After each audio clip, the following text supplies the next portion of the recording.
Hello, Sherilyn here, and today I'm going to read a story from Edgar Allan Poe, and it's called The Telltale Heart. If you're not familiar with The Telltale Heart, let me give you a little preview of what you can expect. The story is driven not by a person's insistence upon their innocence, but by their insistence on their sanity. This, however, is self-destructive, because in attempting to prove their sanity, they fully admit that they are guilty of murder.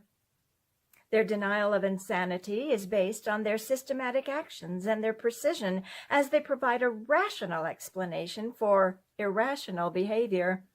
This rationality, however, is undermined by their lack of motive. Despite this, they say the idea of murder haunted me day and night. So without further ado, let's get started. True. Nervous. Very, very dreadfully nervous I had been and am. But why will you say that I am mad? The disease had sharpened my senses, not destroyed, not dulled them.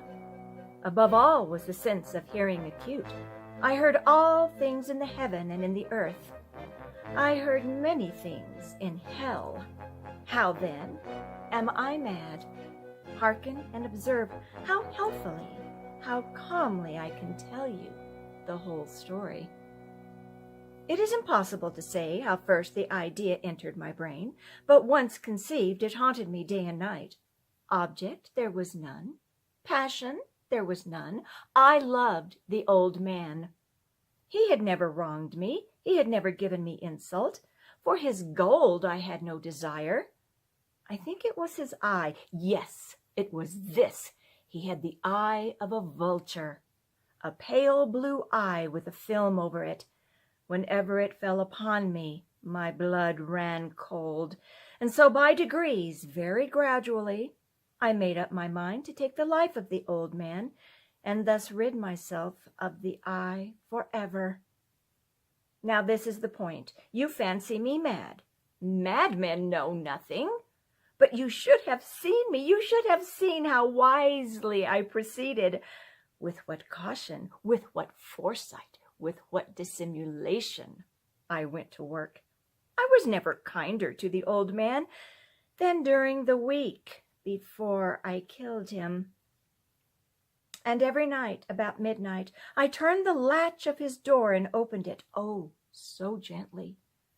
And then, when I had made an opening sufficient for my head, I put in a dark lantern, all closed, that no light shone out, and then I thrust in my head. You should have laughed to see how cunningly I thrust it in. I moved it slowly, very, very slowly, so that I might not disturb the old man's sleep. It took me an hour to place my whole head within the opening so far that I could see him as he lay upon his bed. Ha! Would a madman have been so wise as this? And then, when my head was well in the room, I undid the lantern cautiously. Oh, so cautiously, because the hinges creaked. I undid it just so much that a single thin ray fell upon the vulture eye, and this I did for 7 long nights, every night just at midnight, but I found the eye always closed, and so it was impossible to do the work. For it was not the old man that vexed me, but his evil eye. And every morning, when the day broke, I went boldly into the chamber and spoke courageously to him, calling him by name in a hearty tone, and inquiring how he has passed the night. So you see, it would have been a very profound old man indeed to suspect that every night, just at 12, I looked in upon him while he slept.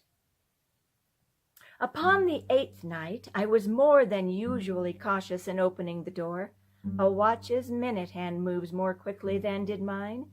Never before that night had I felt the extent of my own powers, of my sagacity. I could scarcely contain my feeling of triumph. To think that there I was, opening the door little by little, and he not even to dream of my secret deeds or thoughts. I fairly chuckled at the idea, and perhaps he heard me, for he moved on the bed suddenly, as if startled.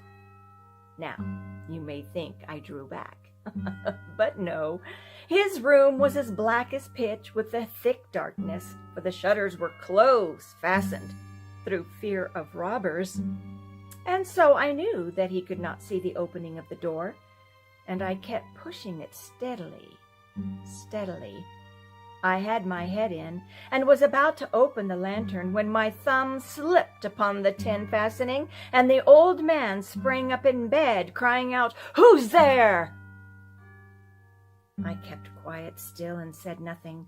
For a whole hour I did not move a muscle, and in the meantime I did not hear him lie down. He was still sitting up in the bed, listening, just as I had done night after night, hearkening to the death watches in the wall. Presently I heard a slight groan, and I knew it was the groan of mortal terror. It was not the groan of pain or of grief. Oh, no! It was the low, stifled sound that arises from the bottom of the soul when overcharged with awe. I knew the sound well. Many a night, just at midnight, when all the world slept, it was welled up from my own bosom, deepening with its dreadful echo the terrors that distracted me. I say I knew it well. I knew what the old man felt, and pitied him, although I chuckled at heart. I knew that he had been lying awake ever since that first slight noise when he had turned in the bed. His fears had been ever since growing upon him. He had been trying to fancy them causeless, but he could not. He had been saying to himself, "It is nothing but the wind in the chimney. It is nothing but a mouse scurrying across the floor. Or it is merely a cricket which has made a single chirp." Yes, he had been trying to comfort himself with these suppositions, but he had found all in vain, because death, in approaching him, had stalked with his black shadow before him and enveloped the victim. And it was the mournful influence of the unperceived shadow that caused him to feel, although he neither saw nor heard, to feel the presence of my head within the room. When I had waited a long time, very patiently, without hearing him lie down, I resolved to open a very, very little crevice in the lantern. So I opened it. You cannot imagine how stealthily, until at length a simple, dim ray, like the thread of a spider, shot from out the crevice and fell upon the vulture eye. It was open, wide open, and I grew furious as I gazed upon it. I saw it with perfect distinctness, all a dull blue, with a hideous veil over it that chilled the very marrow in my bones. But I could see nothing else of the old man's face or person, for I had directed the ray, as if by instinct, precisely upon the damned spot. And have I not told you that what you mistake for madness is but over-acuteness of the sense? Now, I say, there came to my ears a low, dull, quick sound, such as a watch makes when enveloped in cotton. I knew that sound well, too. It was the beating of the old man's heart. It increased my fury, as the beating of a drum stimulates the soldier into courage. But even yet I refrained and kept still. I scarcely breathed. I held the lantern motionless. I tried how steadily I could maintain the ray upon his eye. Meantime, the hellish tattoo of the heart increased. It grew quicker and quicker, and louder every instant. The old man's terror must have been extreme. It grew louder, I say, louder every moment. Do you mark me well? I have told you that I am nervous. So I am. And now at the dead hour of the night, amid the dreadful silence of that old house, so strange a noise as this excited me to uncontrollable terror. Yet for some minutes longer I refrained and stood still. But the beating grew louder, louder. I thought the heart must burst. And now a new anxiety seized me. The sound would be heard by a neighbor. The old man's hour had come. With a loud yell, I threw open the lantern and leaped into the room. He shrieked once, only once. In an instant, I dragged him to the floor and pulled the heavy bed over him. I then smiled gaily to find the deed so far done. But for many minutes the heart beat on with a muffled sound. This, however, did not vex me. It would not be heard through the wall. At length it ceased. The old man was dead. I removed the bed and examined the corpse. Yes, he was stone dead. I placed my hand upon the heart and held it there many minutes. There was no pulsation. He was stone dead. His eye would trouble me no more. If you still think me mad, you will think so no longer when I describe the wise precautions I took for the concealment of the body. The night waned, and I worked hastily, but in silence. First of all, I dismembered the corpse. I cut off his head, his arms, his legs. I then took up 3 planks from the flooring of the chamber and deposited all between the scantlings. I then replaced the boards so cleverly, so cunningly, that no human eye, not even his, could have detected anything wrong. There was nothing to wash out, no stain of any kind, no blood spot whatever. I had been too wary for that. A tub caught all. When I had made an end of these labors, it was 4 o'clock, still dark as midnight. As the bell sounded the hour, there came a knocking at the street door. I went down to open it with a light heart, for what had I now to fear? There entered 3 men, who introduced themselves with perfect suavity as officers of the police. A shriek had been heard by a neighbor during the night. Suspicion of foul play had been aroused, information had been lodged at the police office, and they, the officers, had been deputed to search the premises. I smiled, for what had I to fear? I bade the gentleman welcome. The shriek, I said, was my own in a dream. The old man I mentioned was absent in the country. I took my visitors all over the house. I bade them search well. I led them at length to his chamber. I showed him his treasures, secure and disturbed.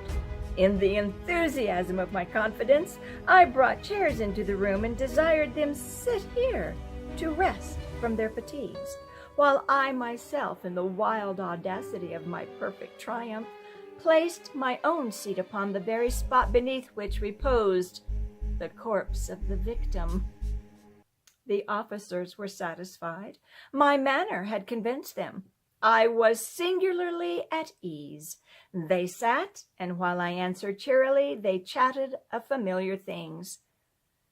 But ere long, I felt myself getting pale and wished them gone. My head ached, and I fancied a ringing in my ears, but still they sat and still chatted. The ringing became more distinct. It continued and became more distinct.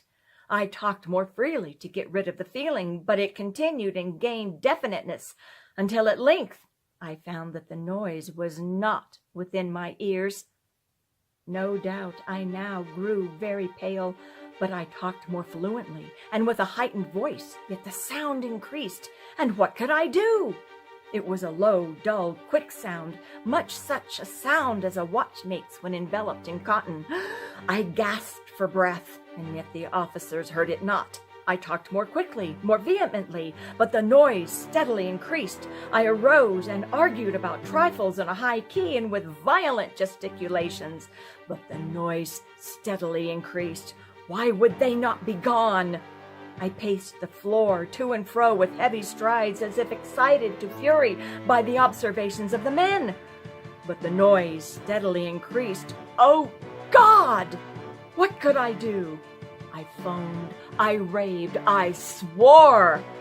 I swung the chair upon which I had been sitting and grated it upon the boards, but the noise arose over all and continually increased. It grew louder, louder, louder, and still the men chatted pleasantly and smiled. Was it possible they heard not? Almighty God, no, no, they heard. They suspected. They knew. They were making a mockery of my horror. This I thought, and this I think. But anything was better than this agony. Anything was more tolerable than this derision. I could bear those hypocritical smiles no longer. I felt that I must scream or die, and now again. Hark! Louder, louder, louder, louder. Villains! I shrieked. Dissemble no more. I admit the deed. Tear up the planks. Here, here. It is the beating of his hideous heart.